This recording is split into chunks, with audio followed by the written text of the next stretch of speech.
मैं गरिमा अग्रवाल आप सभी का वंदन करती हूँ, अभिनंदन करती हूँ। कार्तिक महात्म्य 25वां अध्याय।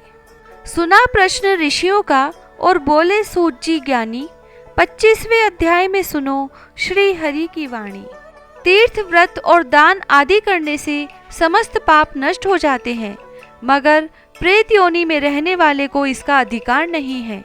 तुम्हारे दुख को देखकर मैं अत्यंत दुखी हूँ और तुम्हारा दुख दूर किए बिना मुझे संतोष नहीं होता। तुम्हारे पाप बड़े भारी हैं, क्योंकि यह तीनों योनियाँ बहुत बड़े पाप करने वालों को ही प्राप्त होती है, और प्रेत योनि तो थोड़े पुण्य से नष्ट भी नहीं हो सकती। लेकिन मैं तुम्हें इस योनि से अवश्य छुड़ाऊंगा। इसीलिए मैंने जो कार्तिक का व्रत किया है उसका आधा पुण्य तुम्हें देता हूँ, क्योंकि यज्ञ, दान, तीर्थ सब निश्चय ही कार्तिक के व्रत के पुण्य के समान नहीं है।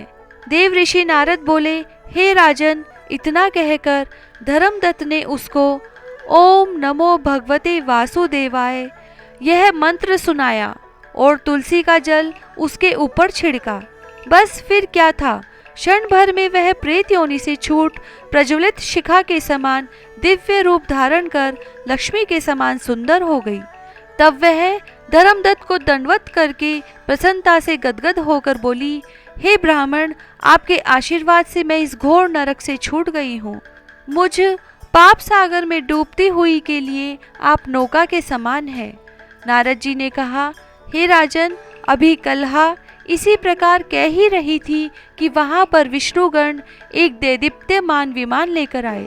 विमान के द्वार पर अप्सराएं और गण बैठे हुए थे। धर्मदत्त ने उनको देखकर प्रणाम किया।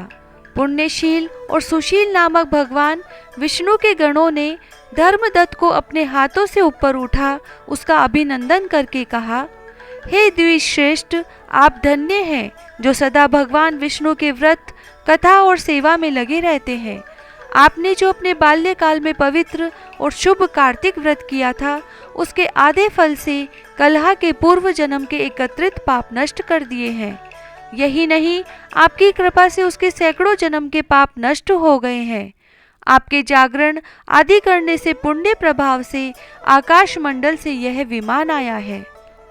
अब हम इसे भांति भांति के भोगों से युक्त बैकुंठ में ले जा रहे हैं। आपके दान पुण्य के प्रभाव से यह भगवान विष्णु के पास रहेगी। आप भी इस जन्म के बाद अपनी दोनों स्त्रियों सहित बैकुंठ में विष्णु जी के पास रहोगे और मुक्ति प्राप्त करोगे। हे दया सागर, धर्मदत्त, जिन्होंने तुम्हारे समान भक्ति पूर्वक भगवान विष्णु की आराधना की है, वे धन्य और कृतकृत्य हैं। इस संसार में उन्हीं का जन्म सफल है जो भगवान विष्णु की आराधना करते हैं। भली भांति आराधना करने पर भगवान विष्णु देहधारी प्राणियों को क्या नहीं देते हैं। उन्होंने ही उत्तानपाद के पुत्र को पूर्व काल में ध्रुव पद पर स्थापित किया था। उनके नामों का स्मरण करने मात्र से समस्त जीव सद्गति को प्राप्त होते हैं। पूर्व काल में ग्राहग्रस्त गजराज उन्हीं के नामों का स्मरण करने से मुक्त हुआ था। तुमने जन्म से लेकर जो भगवान विष्णु को संतुष्ट करने वाले कार्तिक व्रत का अनुष्ठान किया है, उससे बढ़कर न यज्ञ है, न दान और न ही तीर्थ है।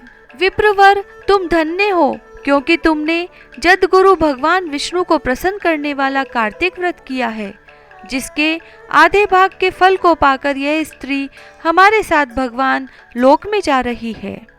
25वां अध्याय समाप्त। जय श्री राधे।